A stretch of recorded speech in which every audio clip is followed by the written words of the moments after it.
오늘 이 말씀을 가지고 아브라함이 죽어야 내가 산다. 따라합시다. 아브라함이 죽어야 내가 산다. 설교 제목을 보면 좀 끔찍하죠. 아브라함이 왜 죽어야 되냐. 존경하고 또 믿음의 조상인데 그렇게 생각하는 분들이 아마 있을 것입니다. 물론 아브라함은 참 신앙의 모범을 우리에게 보여주는 성경 역사의 귀한 부분을 차지하고 있는 분임은 틀림이 없습니다. 그런데 이러한 아브라함일지라도 때로는 단호하게 없애야 되고 우리의 기억 속에서 지워야 되고 때로는 이 아브라함이 살아 역사할 때는 단호하게, 좀 표현이 좀 끔찍하지만 죽여버려야 내가 살 수 있다는 것입니다. 오늘 성경 내용은 여러분 잘 아시는 것처럼 세례 요한이 세례를 주러 올 때 한 무리가 등장을 합니다. 7절에 무리에게 이르되, 이 무리, 마태복음 3장에도 똑같은 내용이 기록이 되어 있는데 그 마태복음에는요 이 무리가 누구냐 하면 바리새인들과 사두개인들이라고 지칭을 하고 있습니다. 바리새인이라고 하는 것은 당시에 가장 율법적인, 가장 열심히 있는 신앙생활하는 사람들이고, 사두개인은 누구냐 하면 가장 성공하고 기득권이라고 표현하는 지도 계층에 있는, 그래서 이 사두개인들은요 믿음과 함께 이 세상에서도 뭔가 누리고 또 추구하고 성공해야 된다는, 그것이 하나님의 축복이라고 여겨지는 어떤 지도 지배 계층의 사람들입니다. 이런 사람들이 요한에게 찾아왔을 때 요한은 그들을 향해서 독사의 자식들, 이런 표현을 씁니다.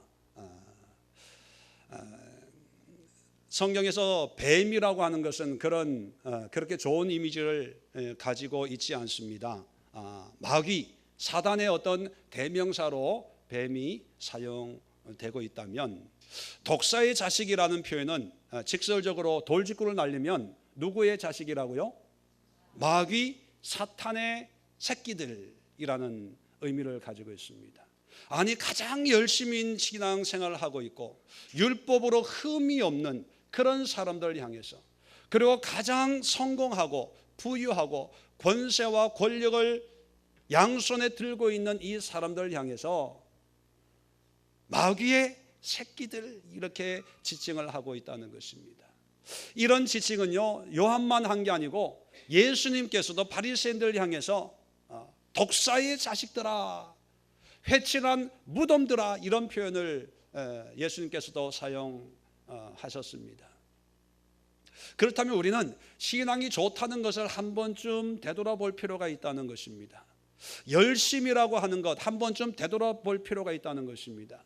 하나님의 축복을 받았다고 하는 그런 생각을 한 번쯤 되돌아볼 필요가 있다는 거예요. 왜냐하면 바리새인들처럼 열심히 있다고 해서 하나님이 기뻐하시는 게 아니고, 하나님의 축복을 받았다고 해서 하나님이 기뻐하는 그런 신앙의 모습이 아니고, 오히려 하나님을 위한 열심이, 하나님을 위한 헌신이, 하나님의 말씀에 순종한다는 것이 하나님께 순종하는 것이 아니라 마귀의 미혹에 순종하는 것이 될 수가 있고, 하나님의 은혜요 축복이라고 하는 그것이 결국은 하나님이 주신 은혜가 아니라 마귀 사탄이 준 마귀의 것이 될 수도 있다는 것입니다. 왜 바리새인들과 사두개인들에게 요한은, 그리고 예수님은 독사의 자식이라는 신랄한 비난을 쏟아붓고 있을까요? 거기에 대한 근거를 오늘 8절에 이렇게 표현합니다. 그러므로 회개에 합당한 열매를 맺고 속으로 아브라함이 우리 조상이라 말하지 말라. 자, 속으로 아브라함이 우리 조상이라 말하지 말라라고 한 말을 뒤집어 보면 이 바리새인들과 사두개인들의 생각 속에는 아브라함으로 가득 차 있습니다. 아브라함이 하나님으로부터 받은 그 축복, 그 은혜, 그리고 우리 혈통적으로 유대인이기 때문에 아브라함의 후손으로서 당연히 아브라함과 약속한 그 약속을 우리는 받을 자격이 있다고 생각을 하고 있었다는 거예요. 그죠? 그래서 이 바리새인들과 사두개인들에게는 아브라함 하면 정말로 귀하고 존경스럽고, 자식이 낳으면 아들이면 이름을 아브라함이라고 지어주고 싶은 선망의 대상, 꿈에서라도 만나고 싶은 그런 사람이 아브라함이고, 누구에게든지 자랑스럽게 나는 아브라함의 후손입니다, 또 아브라함은 나의 조상이 됩니다, 이렇게 자랑스럽게 얘기하는 그런 모습이 이들의 모습이었다는 거예요. 그런데 요한은 그렇게 하지 말라는 거예요. 하지 말라는 얘기는 뭡니까? 아브라함을 치워내라는 거예요. 없애라는 거예요. 그런 식으로 살았기 때문에 지금 이 모양이 됐다는 거죠. 아브라함이 우리의 조상입니다 하는 그런 생각 때문에 지금 독사의 새끼들로 전락되고 말았다는 것입니다. 자, 이것이 어떤 의미일까? 여러분, 아브라함은 분명히 본받을 만한 그런 신앙의 모습을 우리에게 보여줍니다. 그런데 우리는, 그리고 성경은, 그리고 하나님은 아브라함을 본받아라고 말합니까? 아니면 아브라함이 믿었던 하나님을 본받으라고 얘기합니까? 누구예요? 아브라함이에요? 하나님이에요? 하나님이죠. 그런데 속으로 아브라함이 우리의 조상이라고 믿고 있던 이 사람들은 그 생각 속에, 그 사고 속에, 신앙 속에 하나님이 많이 차지하고 있다는 걸까요? 아니면 아브라함이 많이 차지하고 있다는 걸까요? 아브라함이 대부분을 차지하고 있다는 것. 아브라함에 대한 자긍심, 아브라함에 대한 긍지, 그리고 아브라함의 후손이라고 하는 그런 자부심으로 똘똘 뭉쳐 있다는 거예요. 언뜻 보면 당연한 거 아닙니까? 그리고 바람직한 게 아닐까요? 그런데 하나님은 그게 아니라는 거예요. 왜 아니냐 하면, 이런 비유를 우리 한번 생각해 보면 이해가 빠릅니다. 피아노 독주회, 우리 집사님도 피아노를 아주 아름답게 연주를 해주셨는데, 피아노 독주회, 뭐 조성진이라는 청년이 뭐 콩쿠르에서 1등을 했다고, 그 친구가 독주회하면 티켓이 뭐 동이 난다고 그러잖아요. 조성진이가 이제 연주하는 독주회 피아노, 독주회 사람들이 꽉 빈자리 없이 메워져 있습니다. 아름다운 선율의 피아노를 연주하고 이제 마지막에 이제 인사를 하니까 관객들이 다 일어나가지고 기립박수를 10분을 치는 거예요. 10분을. 너무 아름다워서, 너무 황홀한 음악을 들어서 박수를 10분을 기립박수를 치고 앉으면서 옆에 있는 사람들하고 이야기를 나눕니다. 역시 피아노는 영창이야.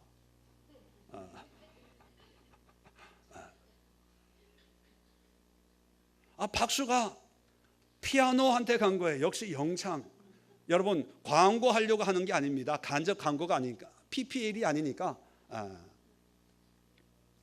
자, 그런 박수를 보내고 그런 이야기를 하고 자리에 앉는다면, 정작 피아노를 연주한 이 연주자 입장에서는 기분이 어떨까요? 황당하겠죠. 피아노는 하나의 도구에 지나지 않습니다. 그 도구를 사용해서 아름다운 음악을 연주한 연주자에게 이 박수와 칭찬이 돌아가야 되는데, 연주자는 생각을 안 하고 피아노 역시, 우리 거는 야마하네요.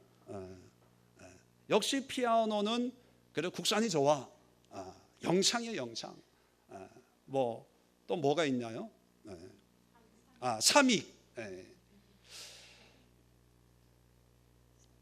이런 감동을 받았다면 그것은 잘못돼도 굉장히 잘못된 거예요. 자, 똑같이 바꿔 성경으로 오면, 자, 아브라함의 인생을 통해서 하나님께서 역사를 하셨습니다. 갈대의 우르에서 우상을 만들어 팔던 아브라함을 하란으로 또 가나안 땅으로 인도하시면서 흉년 때에 또 풍년 때에 기근이 있을 때 먹을 것이 없을 때 하나님께서 인도하시면서 아브라함을 아브라함 만드셨거든요.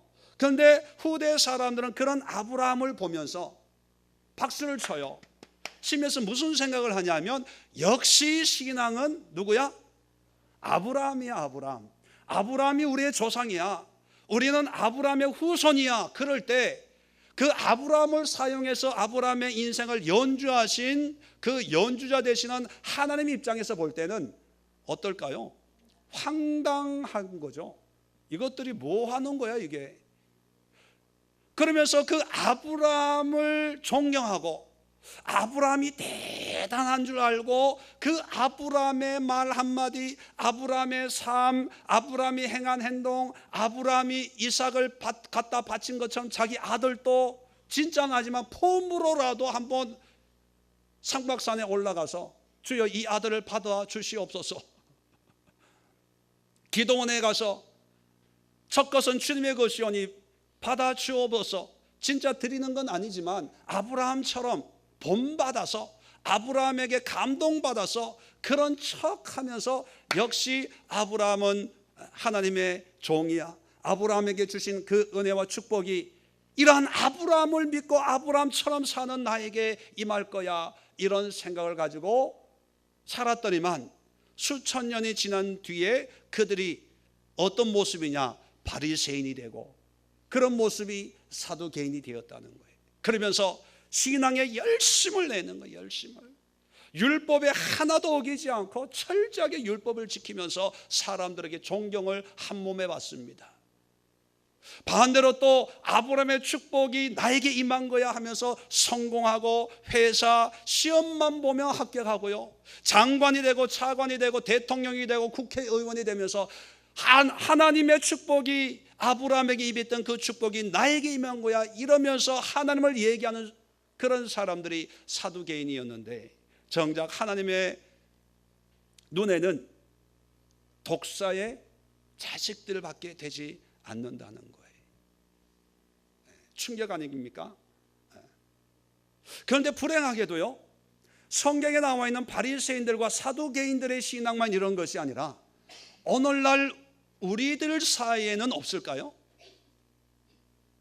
기독교를 믿는 우리 현대교회 성도들, 하나님을 믿노라 하는 사람들 생각 속에는 이런 모습이 없을까요? 어떤 분들에게는 오늘 말씀을 뭐로 표현하면 속으로 칼빈주의라고 말하지 말라, 또 속으로 몇 대째 장로교회 교인이라고 말하지 말라, 또 속으로 나는 성령이 충만한 순복음 교인이라고 얘기하지 말라. 어떤 사람에게는 속으로 성경을 외친 존 웨슬레이의 신앙을 본받는 신앙이라고 얘기하지 말라는 거예요.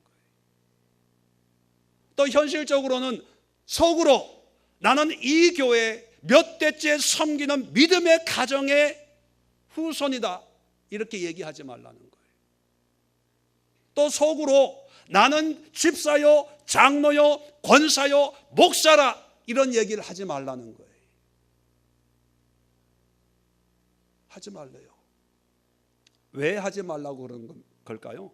아브라함이 나빠서가 아니고 아브라함이 잘못돼서가 아니라 아브라함에 매이다 보니까 뭐를 놓치는 거예요? 하나님을 놓쳤기 때문에.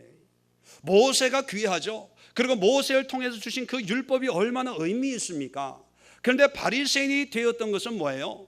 모세를 존경하고 사랑하고 모세를 통한 율법을 귀하게 여기다 보니까 율법만 남고 그 율법을 준 하나님을 잊어버렸기 때문에 율법주의자가 되니까 독사의 자식이 되고 만 거예요.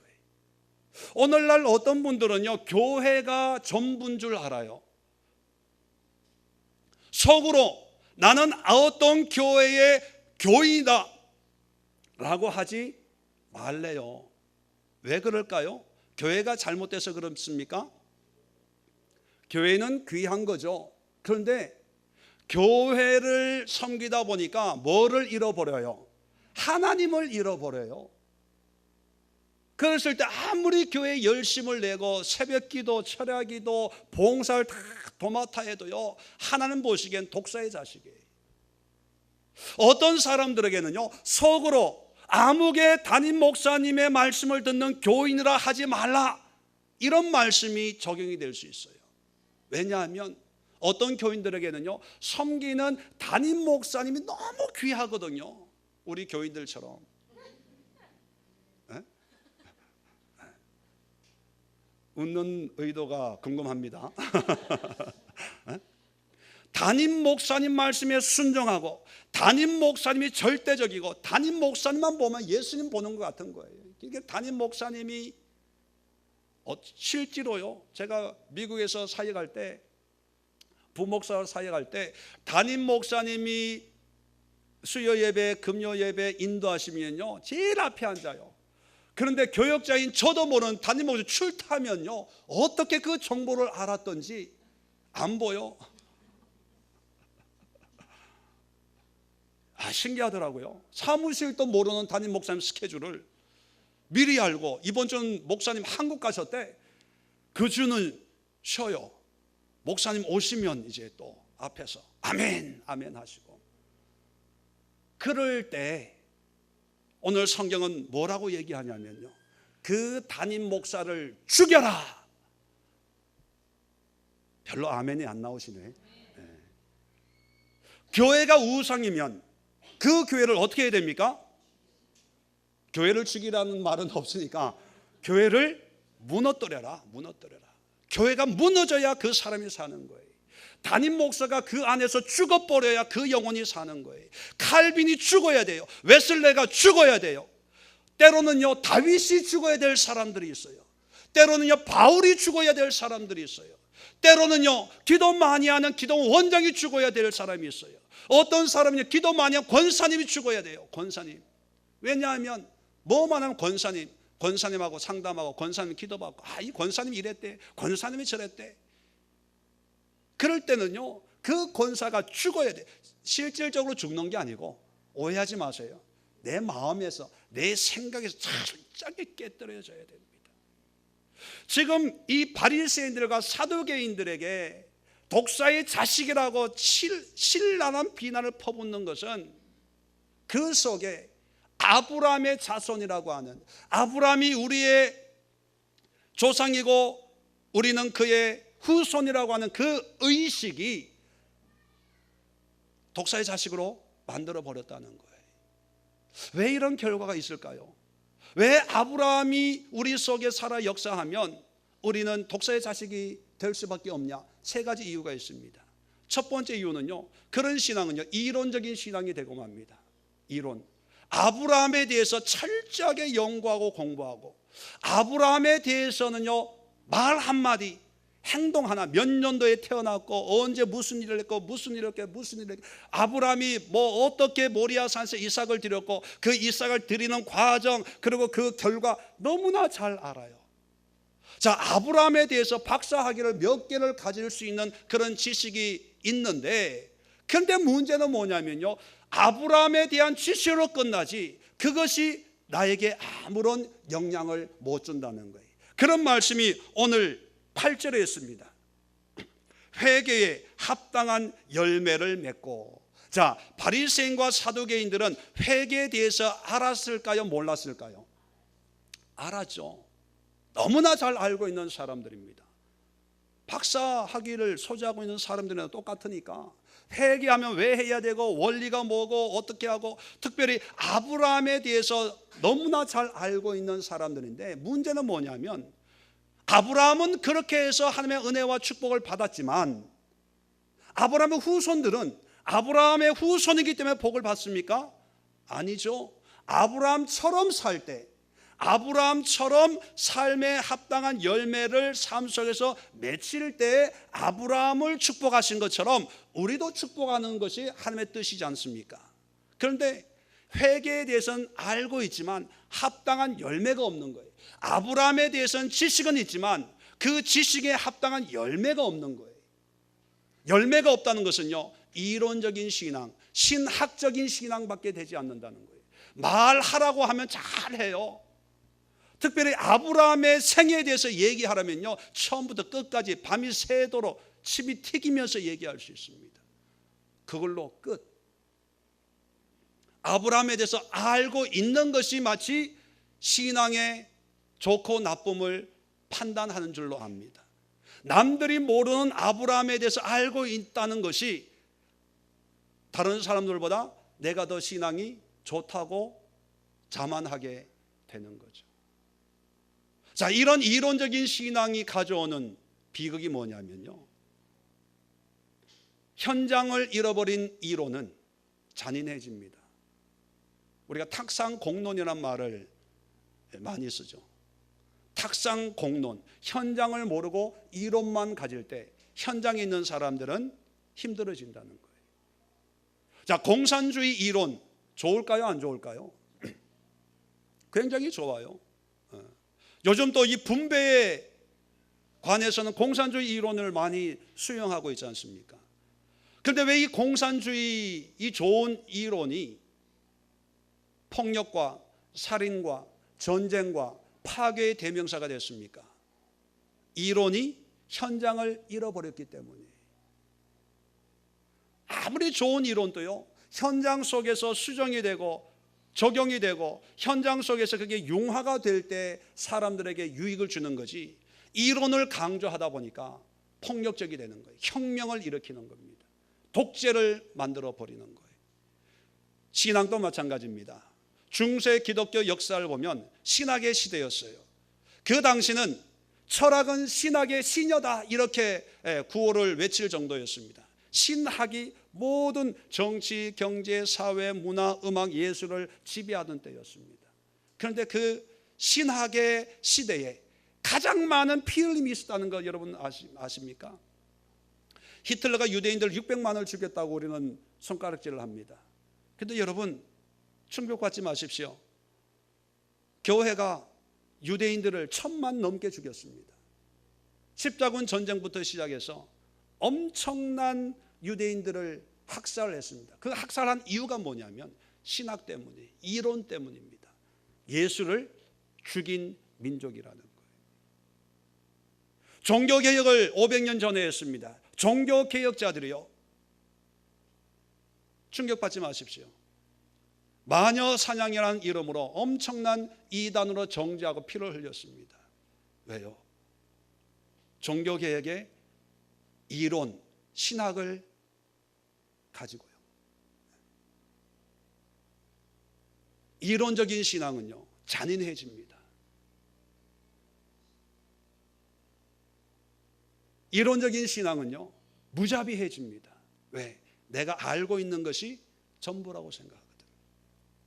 바리새인들, 사두개인들이 이렇게 강팍할 수밖에 없었던 이유는 뭐냐면 아브라함의 후손이라는 이 의식 때문에 안 바뀌어지는 거예요. 예수님이 무슨 말씀을 해도 아브라함의 그 복이 우리에게 임하고, 또 혈통적으로 우리는 아브라함의 후손이니까 너 없어도 하나님은 우리를 구원하신다는 단순한 이론 때문에 그들의 영혼이 마귀에 사로잡히게 되었다는 겁니다. 여러분, 어떤 분은 바울을 좋아합니다. 어떤 분은 베드로를 좋아해요. 이게 고린도 교회의 모습이었거든요.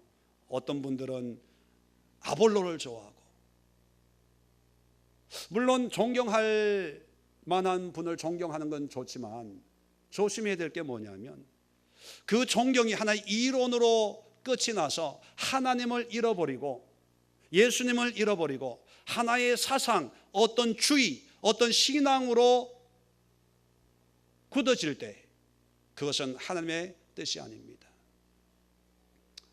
우리 개신교에서 종교개혁을 했습니다. 그 종교개혁의 주도자가 루터였고 신학적인 이론을 집대성한 분이 칼빈이죠. 그래서 한국에 와서 목회를 하다 보니까 이 개혁주의 또는 칼빈주의라는 말을 많이 듣게 됩니다. 그러면서 그것을 자랑스럽게 얘기해요. 그리고 이제 종교개혁 500년이 다가오는데 칼빈에 대해서 뭐 한마디만 얘기하면 한국교회가요 난리가 나요. 난리가. 안 좋게 얘기하면 인터넷에 뭐 난리가 나요. 왜 칼빈을 건드리면 안 돼요? 예수를 건드려도요 가만히 있어요. 안티 교회, 안티 예수 얼마나 많습니까? 거기엔 침묵을 하는데요, 칼빈 한번 건드려 보세요. 난리가 나요, 난리가. 그 이유가 뭡니까? 칼빈주의 신학으로 무장이 되어 있기 때문에. 물론 다 그런 건 아니지만, 우려삼아 말씀드리지만, 그러다 보니까 똑같이 하나님께서 속으로 칼빈주의라 말하지 말라. 뭐예요? 칼빈에 대해서는 신학을 공부하고 박사학위를 받았지만, 그러다 보니까 누구를 놓쳐요? 하나님을 놓쳐버리게 됩니다. 이론적이 되는 거고요, 신학이 되는 거고, 무슨 주의가 되는 거고, 무슨 이론이 되는 거고, 무슨 학이 되는 거예요. 여러분, 신앙에서 무슨 주의는 없어요. 오직 하나님, 예수 그리스도 외에는 어떤 신학도 어떤 이념도, 예수님 앞에서는 바울도 다윗도 아브라함도 모세도 하나의 인간에 불과합니다. 단지 우리는 그 사람들을 통해서 누구를 볼 수 있어야 됩니까? 하나님, 예수님만을 볼 수 있어야 된다는 거죠. 두 번째 위험이 뭐냐면 전통 중심의 신앙으로 전락하게 됩니다. 속으로 아브라함이 우리의 조상이라 하지 말라고 하는 얘기는 뭐냐면, 바리새인들과 사두개인들 그 의식 속에는 아브라함의 후손이라고 하는 자긍심이 꽉 차 있다는 거예요. 왜? 아브라함의 후손이라는 얘기는 아브라함과 약속한 그 하나님의 축복을 받을 자격이 당연히 있다는 그런 의식이 깔려 있거든요. 하나님의 택한 백성, 선민 의식이 깔려 있기 때문에 나는 지금 이렇게 살아도 아브라함이 우리의 조상이니까 당연히 나는 아브라함의 복을 받을 수 있다는 생각입니다. 나의 신앙보다는 아브라함의 신앙이 더 중요한 거죠. 나의 모습보다는 아브라함이 하나님 앞에 어떠한 약속을 받았냐, 그게 더 중요한 거예요. 그래서 가톨릭에서는요, 세례를 받으면 세례명을 주지 않습니까? 그 세례명이 다 성인들이에요. 왜 성인들을 그 이름을 줍니까? 그 의미 아시죠? 마리아라고 하면 마리아의 공로가 나에게 채워져서 나는 부족하지만 그 마리아의 공로로 내가 하나님 앞에 구원을 받는다는 거예요. 공로주의입니다. 공로주의. 이게 뭐 전통이에요, 전통. 세례명이 베드로면 베드로의 그 공로가 나에게 전가되는 거예요. 아브라함의 후손이라고 하는 순간부터 아브라함의 그게 공로가, 어떤 축복이 나에게 전달되고 전가되고 이어진다는 생각을 하는 거예요. 그러니까 보이지 않는 하나님을 믿는 것보다는 역사적으로, 실체적으로 우리와 똑같은 한 인간인 아브라함을 믿는 것이 훨씬 쉬운 거죠. 간단한 거고요. 자, 이러한 신앙의 극단적인 폐단이 성경에 기록되어 있는 장면이 있습니다. 사무엘상 28장, 시간이 없어서 찾아보지는 않겠지만 집에 가서 한번 찾아보시면 어떤 내용이 있냐면요, 사울 왕 때에 사무엘은 죽어버렸어요. 그런데 블레셋이 쳐들어오게 됩니다. 자, 이때 사울이 하나님 앞에 기도해도 하나님의 응답이 없어요. 그러니까 전쟁이 일어나 큰일 났으니까 어떻게 사울이 하냐면 변장을 하고 엔돌이라고 하는 곳에 신접한 무당을 찾아가서 부탁을 합니다. 내가 얘기하는 사람의 영혼을 불러 올려라. 그렇게 얘기합니다. 그 사람이 누굽니까? 사무엘이다. 그러고 보니까 왕이 사무엘을 불러 올려라 하는 사람은 그 나라의 왕밖에 없으니까 보니까 왕이거든요. 아니 왕이시여, 내가 이랬다가 당신에 화내가지고 날 죽이면 어떡하겠습니까? 했더니 사울이 절대로 그런 일은 없으니까 부탁할 때니까 그 사무엘을 좀 불러 올려라 했더니만 무당이 이제 기도하고 푸닥거리를 하니까 한 할아버지가 등장을 하는 거예요. 모습이 어떠냐? 그러니까 웬 할아버지가 옷을 입고 도포자를 휘날리며 달려오는데요. 물론 이런 얘기는 없습니다. 사울이 사무엘이다 하고 그 사무엘 앞에 엎드려 절을 합니다. 그럴 때만 사무엘이 뭐라 그러냐면, 왜 자꾸 성가시게 나를 불러 올려? 편하게 쉬고 있는데. 물론 이 얘기도 없고요. 성가시게 하느냐 그럽니다. 그러니까 사울이 이제 블레셋이 공격해 왔는데 하나님 앞에 기도해도 하나님이 응답이 없고 이 일을 어떻게 하면 좋겠습니까? 사무엘에게 묻습니다. 여러분 그 장면 기억나시죠? 자, 그러면 문제 하나. 자, 무당이 굿해가지고 불러 올린 이 영은 사무엘이다 아니다? 뭐 알고 아니다 그러는 거예요?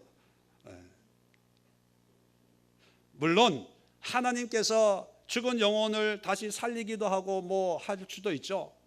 하나님의 역사일 수도 있지만, 근데 이건 하나님의 역사가 아닙니다. 사무엘이 저는 아니라고 봅니다. 왜? 하나님이 죽은 사무엘의 영을 불러 올리면 그냥 불러 올릴 수 있는데, 왜 하필은 무당, 엔돌의 푸다끄리한 무당의 그 무당 굿을 통해서 사무엘이 올라옵니까?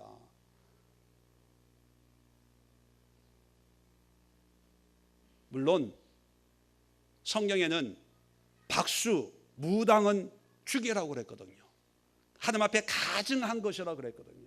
그런데 하나님께서 그 가증한 방법을 통해서 하나님의 사람인 사무엘을 불러 올려올 이유가 없다는 거죠. 그렇다면 이 사무엘을 가장한 귀신 사탄이에요. 그러면서 이 사무엘로 가장한 귀신이 뭐냐 하면, 사무엘에게 뭐라, 내일 너와 내 아들이 나와 같이 있으리라, 이런 말씀을 합니다. 그리고 이스라엘은 블레셋에 넘겨주겠다, 이렇게 얘기합니다. 그 표현이 뭘까요? 천국에 가 있는다는 걸까요? 지옥에 가 있는다는 걸까요? 자, 그걸 알기 위해서는 31장 끝에 보면 사울이 어떻게 죽는가를 보면 알아요. 블레셋하고 전쟁을 하다가 화살을 한 대 맞아요. 아직 중상을 입습니다. 옆에 있는 보좌관에게 내가 블레셋 사람에게 죽는 것보다 우리 이스라엘 사람에게 죽는 게 낫다. 칼로 나를 찌르라. 그러니까 어떻게 왕을 찌르겠습니까? 안 찌르는 거예요. 그러니까 사울이 안 되겠다, 칼을 빼가 자살을 하는 거예요. 자살하니까 블레셋 사람이 나중에 시체를 발견하고 그 목을 잘라서 성에 걸어버려요. 갑옷을 가지고 이제 승리했다는 전리품으로 가지고 그 아들들도 죽어요. 비참한 죽음을 맞이합니다. 왜요? 하나님이 버린 사람이니까. 자, 그랬을 때 사무엘이 내일 나와 같이 있으리라. 예수님께서 좌우에 우편에 있는 그 강도에게 나와 함께 낙원에 있으리라, 이 의미와는 전혀 다른. 그렇다면 여러분, 사울이 왜 변장을 하면서 무당에게 가서 죽은 사울의 영혼을 불러달라고 요구할까요? 이게 중요한 거예요. 사울에게는요, 기도보다는, 하나님보다는 사무엘을 더 의지하는 거예요. 사무엘만 있으면 이 전쟁을 이길 수 있는데, 사무엘만 있으면 하나님의 마음을 돌릴 수 있는데, 나는 사무엘이 좋아, 사무엘을 존경해, 사무엘이 나한테 뭐 별로 좋게 안 해도 나는 사무엘을 사랑해, 죽은 사무엘이라도 한번 봤으면 좋겠어, 이런 마음이. 물론 사울은 함께 기도합니다. 그런데 응답이 없다고 그러죠. 그렇다면 하나님이 응답을 안 했기 때문에 그래서 내가 사무엘의 영을 무당을 통해서 부른 거예요, 이렇게 변명할 수 있습니까? 하나님이 응답이 없으면 성경의 원리는 뭡니까? 회개하는 거죠. 통해 자복하는 거죠.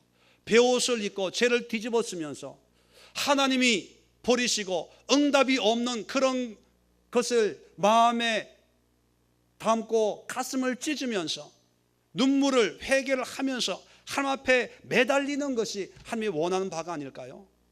그런데 하나님보다는 사울에게는 사무엘이 자리 잡고 있었던 거예요.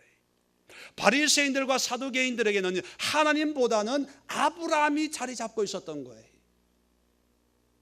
그래서 아브라함의 후손이라는 그 자긍심 때문에 당연히 축복받을 것이고, 당연히 하나님의 은혜가 임하실 것이고, 당연히 기도도 없고 예배도 없고 뭐 없어도 아브라함을 존경하고 아브라함을 사랑한다는 그 사고 하나 때문에 결국은 하나님으로부터 멀어지게 만드는 결과를 초래한다는 것입니다. 우리가 예배를 드릴 때, 신앙생활 할 때 존경하는 목사님 설교 참 좋습니다. 존경하는 어떤 크리스찬 작가의 책이 참 신앙에 유익합니다. 그런데 그 설교나 그 예배나 그 책의 목적은 뭡니까? 우리의 신앙을 하나님께로 인도하는 도구가 되어야 돼요. 그런데 어떤 경우에는 도가 지나치면 하나님은 없어지고 그 목사님이 전부가 되는 거예요. 그 목사의 말씀이, 그 부흥 강사의 설교가 하나님의 음성이 되어버리는 거예요. 그런 목사님이 근처에서 집회를 한다 그러면요, 만살 제쳐놓고 따라다녀요. 제주도에서 집회한다 그러면요, 비행기 타고 가서 예배를 참석합니다. 또 책도 마찬가지예요. 어떤 사람이 쓴 책이, 어떤 목사님이 쓴 책이 나에게 맞다는 거예요. 유익하다는 거예요. 내 스타일이라는 거예요. 내 영성과 비슷하다는 거예요. 물론 유익함이 있죠. 근데 조심해야 될 게 뭐냐면, 그 책이 내 머릿속에 남아있어서는 안 돼요. 뭐가 남아있어야 됩니까? 그 책에서 말씀하고 있는 하나님이 남아있어야 되는 거예요. 하나님이. 그 설교에서 말씀한 예수님이 내 안에 있어야 되는 거예요. 예수님이. 이게 안 되면요, 신앙생활을 어떻게 합니까? 물어보면 뭘 얘기합니까? 어느 교회, 아무개 목사님 교회 다녀요. 이것이 신앙생활이에요. 신앙생활을 어떻게 합니까? 물어보면 하루 종일 극동방송 듣는데, 극동방송 듣는 게 신앙생활입니까? CBS, CTS 채널 고정시켜 놓고 설거지하면서도 TV 켜놓는데요, 부적 붙여놓는 거하고 뭐가 틀려요? 듣는 게 거기다가 한술 더 뜨죠. 믿음은 들음에서 나며. 그렇게 자꾸 변명하지 말고요, 모든 설교와 모든 예배와 모든 책이 우리에게 요구하는 것은 그 저자도 아니고 그 설교자도 아니고 담임 목사도 아니고 교회도 아니고 뭐예요? 예수 그리스도, 하나님이에요. 하나님. 하나님을 만나기 위한 그런 신앙의 유익인데, 이제 아브라함을 통해서 전통만 자랑하는 거예요. 몇 대째 신앙, 몇 년째 봉사, 몇 년째 장로, 몇 년째 목회, 이 교회가 어떻게 세워졌는지 이것이 남아있을 때 독사의 자식으로 전락될 위험성이 있다는 것입니다. 세 번째 위험성은 뭐냐면요, 결과 중심의 신앙이 됩니다. 왜 이 사람들이 아브라함을 이렇게 존경할까요? 아브라함의 성격 때문일까요? 아브라함의 성품? 아니죠. 우리는 다 알고 있습니다. 뭐예요? 아브라함과 맺은 하나님의 축복의 약속 때문에. 약속 때문에. 아브라함이 아내를 누이라고 거짓말한 이런 거는 싫어하고, 아들을 죽이려고 했던 이런 것도 싫어하고, 또 기근을 피해서 애굽으로 도망가는 이런 것도 싫어하지만, 마음에 안 드는 부분이 있지만, 그래도 아브라함의 후손이라고 자부심을 가지는 것은 아브라함의 믿음의 결과로 말미암은 축복, 복. 그것 때문에 아브라함, 아브라함, 아브라함 하는 거예요. 그렇지 않아요?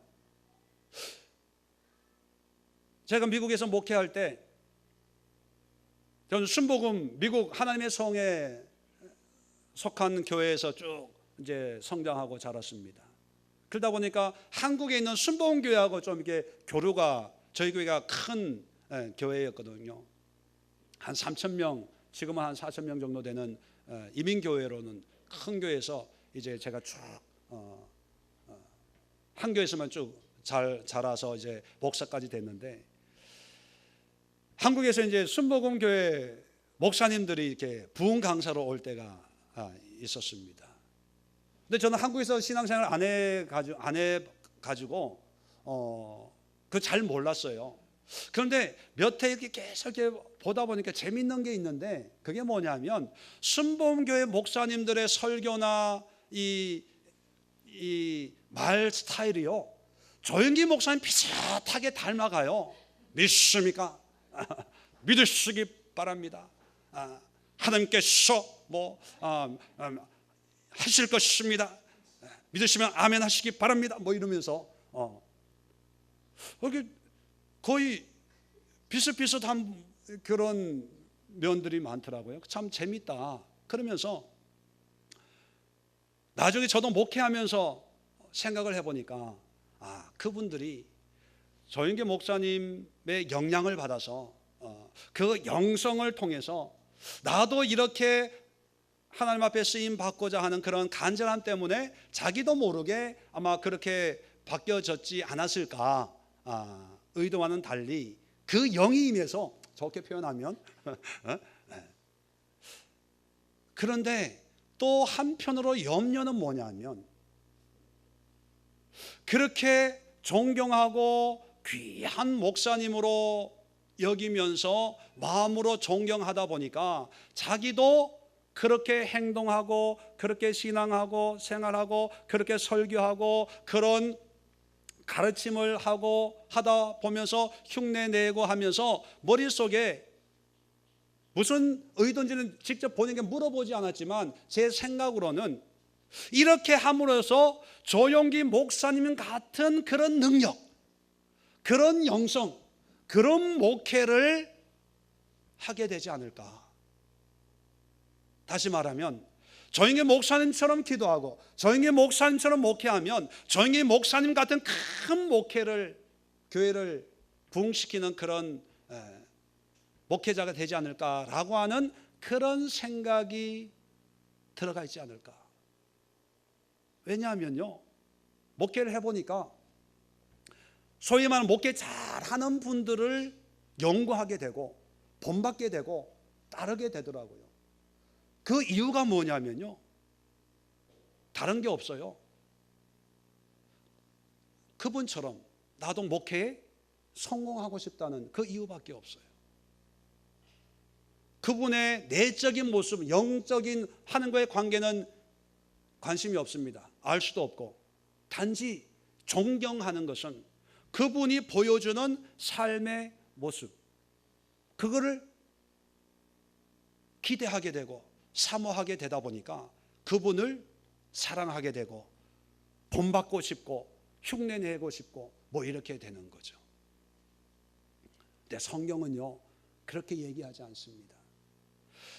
성경 어디 한번 읽어 보시면서 다윗은 다윗, 솔로몬은 솔로몬, 바울은 바울 읽어보면서 어디 한 구절도 하나님 누구처럼 되게 해주세요 라는 그런 기도도 없고 그런 말씀도 없어요. 하나님은 아브라함처럼 제2, 제3, 제4의 아브라함을 만드시는 분이 아니고요, 아브라함을 아브라함대로, 이삭은 이삭대로, 야곱은 야곱대로, 요셉은 요셉대로, 다윗은 다윗대로, 바울은 바울대로, 김재원 목사는 김재원 목사대로, 안은실은 안은실대로, 원종범 집사는 원종범 집사대로. 그죠? 자, 보세요. 오늘 성경 보십시오. 자, 8절에 보면 아브라함이 우리의 조상이라 말하지 말라. 내가 너에게 이르노니 하나님이 능히 이 돌들로도 아브라함의 자손이 되게 하시리라. 여러분, 돌로도 아브라함의 자손으로 아브라함의 복을 받게 하실 수 있다는 거예요.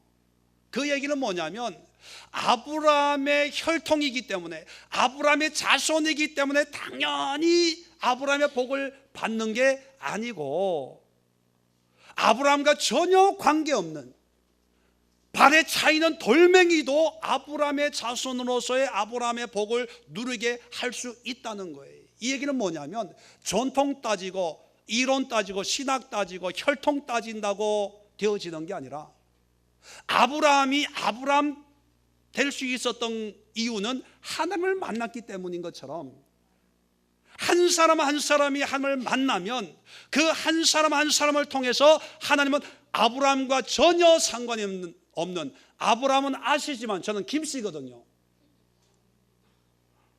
전혀 피 한 방울 안 섞였지만 내 인생에 하나님을 만나버리면 내가 아브라함의 복을 누릴 수 있다는 거예요.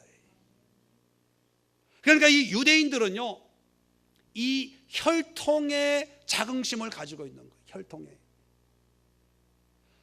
근데 로마서에는 뭐라고 얘기합니까? 이면적 유대인이 유대인이 아니고 할례는 영예할지니, 칭찬은 사람에게서 나는 것이 아니라 하나님에게 난다고. 로마서 2장 9절입니까? 한번 찾아보세요. 로마서 2장 제일 끝에. 그리고 로마서 3장 1절에 뭐냐? 유대인의 나음이 뭐냐? 할례의 유익이 뭐냐?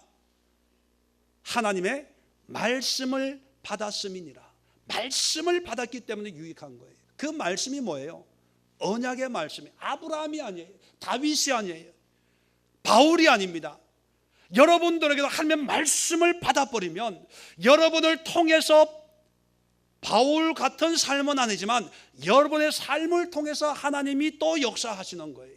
그래서 다른 사람과 비교하지 마세요. 어떤 사람과 비교해서 비슷하다고 신앙이 좋은 게 아니고 그 사람과 전혀 다르다고 신앙이 나쁜 게 아니라는 거예요. 아브라함의 후손이라고 자처하는 이 사람들은요, 철저하게 율법을 준행함으로 해서 하나님의 백성이고 믿음이 좋다는 그런 만족감으로 살다가 독사의 자식으로 타락하고 만 것입니다. 성경은요, 그리고 하나님은 아브라함의 약속을 혈통인 유대인들만이 아니라 모든 믿는 자와 약속을 하셨다는 거예요. 그렇다면 우리는 결과에 아브라함의 결과, 다윗의 결과, 솔로몬의 결과, 우리는 교회를 이전하지만 여러분, 성전, 구약의 성전 세웠다고 복을 받습니까? 우리식으로 얘기하면 교회 건축했다고 복 받아요? 복 받으려면 솔로몬이 복을 받아야 돼요. 솔로몬이 복 받았어요? 못 받았어요? 지식, 지혜의 복은 받았지만 결국 하나님이 버림받은 사람이에요. 나라가 갈라져 버렸어요. 하나님의 긍휼은 아버지 다윗으로 말미암아 당대에 있는 나라를 가르지 않을 정도로 비참한, 세상적인 지혜와 인기와 유명을 얻었지만 그 시대의 아이돌 못지않은 유명세를 탔지만 구원 역사에는요 흔적이 없는 사람이에요. 그런데 우리는 교회 건축하면 복을 받아요? 웃기는 소리 좀 하지 말라 그러세요. 교회 건축된 복 받는 것이 아니라 하나님과의 관계에서 복을 받는 거예요. 교회 건축에서 복 받는다면요, 그 교회는 무너져야 됩니다. 없어져야 돼요. 흩어져야 돼요. 왜? 그런 교회가 또 다른 우상이 되고 마는 거거든요. 그런 교회가 독사의 자식들만 양성하는 것밖에 없거든요. 성경이 얘기하고 있는 것은요, 여러분의 환경 속에, 여러분 삶 속에 예수님을 만나버리면, 하나님을 만나버리면 하나님께서 돌들로도 아브라함의 자손을 만드는데 하나님께 여러분의 삶 한 사람 한 사람을 통해서 여러분의 형편에서 가장 좋은 모습으로 만들어가는 거예요. 그래서 때로는 가난도 하나님의 축복이 될 수가 있는 거예요. 자, 10절부터 보면 무리가 이 얘기를 듣고 그럼 우리가 어떻게 살아야 됩니까? 이렇게 묻습니다. 자, 아브라함의 자손으로서 축복을 받아야 되는데 이제 독사의 자식이라고 그러니까 우리가 어떻게 살아야 됩니까? 11절에 요한이 대답합니다. 두 벌 옷 있는 자는 옷 없는 자에게 나눠줄 것이요 먹을 것이 있는 자도 그렇게 할 것이나 나눠주라는 거예요. 세리들도 세례를 받고자 하여 와서 이르되 선생님이여 우리는 무엇을 하리이까 했더니만 13절에 대답합니다. 부가된 것 외에는 거두지 말라. 자, 세리 하지 말라는 거예요? 하라는 거예요? 아니, 우리식으로 얘기하면 하나님이 기뻐하지 않는 직업이잖아요. 해야 돼요, 말아야 돼요? 왜 대답이 하라 마라가 아니라 그 일을 하지만 부과된 거 외에 진실되게 하라는, 진실되게. 우리는 신앙이 좀 들어가면 이 직장 해야 되나 말아야 되나, 이거 해야 되나 말아야 되나 고민합니다. 마치 믿음이 많은 것 같지요. 물론 그것도 중요한 기준이 될 수 있습니다. 그런데요, 주일이면 간호원들은 경찰들 주일 일해야 되잖아요. 소방서에 일하는 분들은 일해야 되잖아요. 그러면 그거 하나님 앞에 계명을 어기는 겁니까? 아니에요. 무슨 일을 하든지 하나님 앞에 받은 사명 진실되게 하는 거예요. 진실되게. 그게 아브라함의 복이에요. 자, 계속해서 군인들은 당시에 권세와 힘이 있는 사람들이거든요. 자, 이 사람들에게 뭐라고 얘기하냐면, 사람에게서 강탈하지 말며 거짓으로 고발하지 말고 받는 급료를 족한 줄로 알라. 힘을 남용하지 말고 빼앗지 말고 그냥 급료, 월급 받는 거에서 살아라는 거예요. 그게 하나님 보시기에 합당한 삶이라는 거예요. 비리나, 자, 유대인들, 바리새인들, 특히 사두개인들은요, 성공하는 것이 하나님의 뜻이라고 여겼던 사람들입니다. 그래서 당시의 지배 계층이에요. 이 사람들은 로마와 결탁을 해가지고 이스라엘을 통치하는 그런 지배자들이었습니다. 이게 사두개인이었어요. 그런데 하나님은 성공을 위해서 남을 짓밟지 말라는 거예요. 부자가 되기 위해서 강탈하지 말라는 거예요. 그저 하나님이 주시는 것에 감사하고 만족하고 하다 보면 하나님께서 인도해 나가신다는 거예요. 이 말씀은 무소유를 이야기하고 가난이 좋다는 걸 얘기하는 게 아닙니다. 하나님의 축복은 아브라함이 받은 축복만이 전부가 아니라는 걸 얘기하는 거예요. 그 자체에서도 하나님의 엄청난 축복이 있다는 거예요. 그런데 너희들이 누릴 축복이 있는데, 세리가 세리로 누릴 축복, 군인이 누릴 축복, 또 일반인이 누릴 축복이 있는데 왜 하필 다 아브라함의 후손이라는 생각을 가지고 아브라함이 누린 그런 축복, 누르고 흔들고 넘치도록 부어주는 그런 축복만 축복이라고 생각하고 하나님이 축복을 안 하니까 뺏는 거예요. 빼앗아서도 비리, 로비를 하면서까지도 부자가 되면서 얘기는 뭐라고 얘기하냐면 하나님이 부어주신 거래. 비리로 컨닝하면서 부정을 저지르면서도 하나님이 지혜 주셔서 합격했대. 이런 모습이 우리 신앙생활 속에 얼마나 많이 있습니까? 죄송하지만 지금 시간이 어떻게 됐나요? 저 시계가 16분 맞아요? 여러분, 우리가 조심해야 될 게 뭐냐면 아브라함의 축복은 분명히 하나님이 약속하신 거예요. 그런데 그 축복은 모든 사람들이 아브라함이 누렸던 그런 거부가 되고 능력이 있는 그런 축복으로만 축복하는 것이 아니고, 돌들로도 아브라함의 자손이 된다는 것처럼 여러분 한 분 한 분을 아브라함의 축복과 같은 그런 가치 있는 인생으로 만들어 간다는 거예요. 그러니까 여러분, 군인이 돼도 괜찮아요. 세리가 돼도 괜찮아요. 공무원이 돼도 괜찮아요. 간호원이 돼도 괜찮아요. 주일날 일해야 되는 그런 직장을 가져도 괜찮아요. 주일 예배 목숨 걸 필요가 없어요. 우리가 목숨 걸어야 될 곳은 어디예요? 예수. 그 예수에게 목숨 걸 때, 저는 목회를 하면서요, 우리 교인들은 뭐 다 알고 우리가 비전을 공유하고 있지만 교회에 목숨 걸지 않아요. 죽을 때 이 강대상 붙들고 죽는 것이 나의 유일한 낙입니다, 이러지 않아요. 너 하다가 뭐 하다가 왔냐 하는 물으시면, 평생 목회하다가 한 교회 섬기고 이 교회 건축하고 부흥시켜다가 왔습니다, 이렇게 얘기하고 싶은 생각 전혀 없습니다. 전혀 없어요. 저는요, 하나님이 저를 통해서 역사하실 그 역사를 기대하는 거예요. 그게 뭔지 아직도 모르겠어요. 늘 소망과 기대가 있습니다. 단지 지금 우리 예수계를 섬기고 예수계 한 사람 한 사람을 하나님의 사람으로 변화시키기 위해서 침을 튀기면서 설교할 뿐이지요. 할렐루야. 다른 거에 의미가 없어요. 교회 부흥, 교회 건축, 교회 짓는 거 의미 없어요. 우리는 안 하기로 했잖아요. 보시다시피 앉을 곳이 없어가지고 이제 좀 넓은 곳으로 이사할 뿐이에요. 할 수 있으면 교회는 초라해야 되고요, 작아야 되고요, 늘 부족해야 된다고 저는 생각합니다. 왜요? 그래야 하나님을 붙잡으니까. 그죠? 붙잡으니까. 하나님을 붙잡아야 아브라함의 진정한 자손이 될 수 있거든요.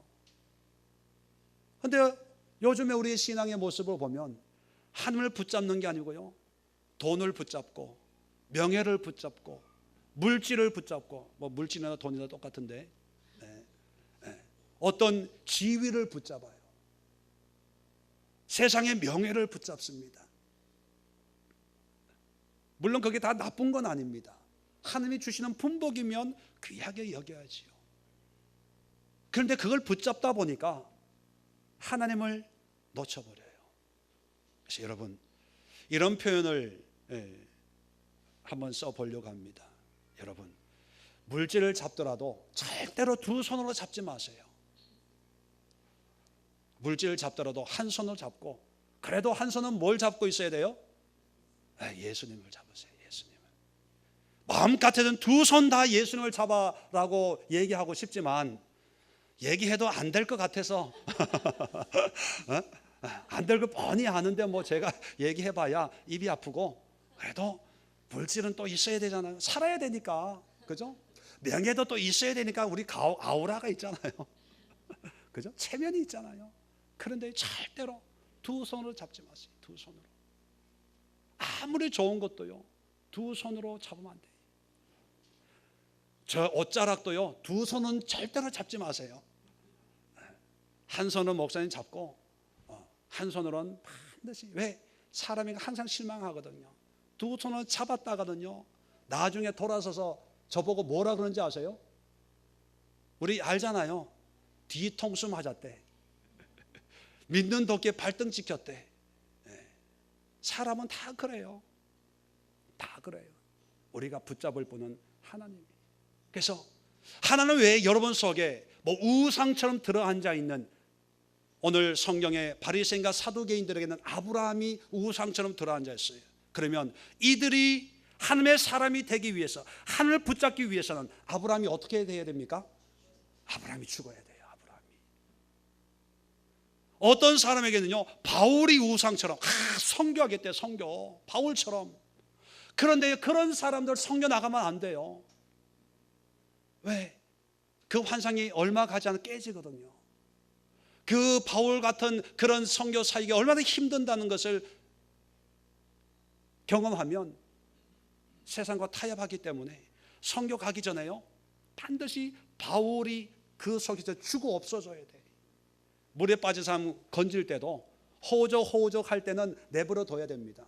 그리고 진이 다 빠져서 반 죽어서 꼴딱꼴딱 할 때 이제 건져내야 되는 것처럼, 너무 열심히 하려고 하는 거, 그때 일 직분 맡기면 안 돼요. 그래서 저희 교회에 오신 분들은요, 일을 아무것도 못하게 해요. 그죠? 반주자도 없고 500명 600명 돼도요, 전 반죽이 쓸 거예요. 왜요? 성가대하고 뭐하고 하다 보면 또 하나님을 붙잡아야 되는데 봉사를 붙잡는 경우가 허다하더라고요. 얼마 전에 상담한 사람, 또 다른 교회 성가대 하는데 구원의 확신이 없대요. 그런데 봉사하고 있어. 봉사, 성가대 봉사. 여러분, 성가대 봉사, 교사, 이게 중요한 게 아니라 예수님이, 그 예수님을 붙잡기 위해서 우리는 전도도 안 하잖아요. 기도하라고. 뭐 봉사도 안 해요. 성가대 이런 거 안 해요. 왜? 다 앉아서. 반주자가 없어서 그런 게 아니에요. 우리 교회 반주자요, 이런만 되면 알 수 있는 그런 찬양 반주하신 분도 앉아 있어요. 영동 제일교회 뭐 이런 아시죠? 거기에 메인 세컨 한 분도 앉아 있어요. 그런데 안 시켜요. 하지 말라 그랬어요. 이런 교회예요, 우리 교회가. 뭘 하기 위해서입니까? 목적은 하나입니다. 예수에 사로잡히기 위해서. 그 예수를 가로막는 그 어떤 것도 다 죽이고 깨뜨리고 파쇄하고 우리에게 남는 것은 오직 예수, 오직 하나님, 오직 생명의 복음만이 있을 때 그것이 아브라함의 축복을 만들고 하나님의 축복을 만들고 우리의 인생을 가장 값지게 만드는 영적인 비결인 것을 여러분들이 깨달을 수 있기를 주의 이름으로 부탁을 드립니다. 기도하겠습니다. 좋으신 하나님 아버지 감사합니다. 오늘 말씀을 통해서 우리 속에 있는 하나님 외에 예수님 외에 그 어떤 것도 우리의 마음과 생각을 빼앗아가지 못하도록 우리 안에 있는 아브라함을 몰아내고 우리 안에 있는 어떤 위인도 몰아내고 우리 안에 있는 어떤 이론과 신학도 몰아내고 우리 안에 있는 어떤 욕심과 어떤 삶의 모습도 다 몰아내고 오직 예수, 오직 하나님으로만 가득 채워서 주님 되심을 우리의 삶을 통해서 이 세상에 보여줄 수 있는 우리 성도님들 되게 은혜의 가운데 인도하여 주시옵소서. 예수님의 이름으로 감사하며 간절히 기도드리옵나이다. 아멘.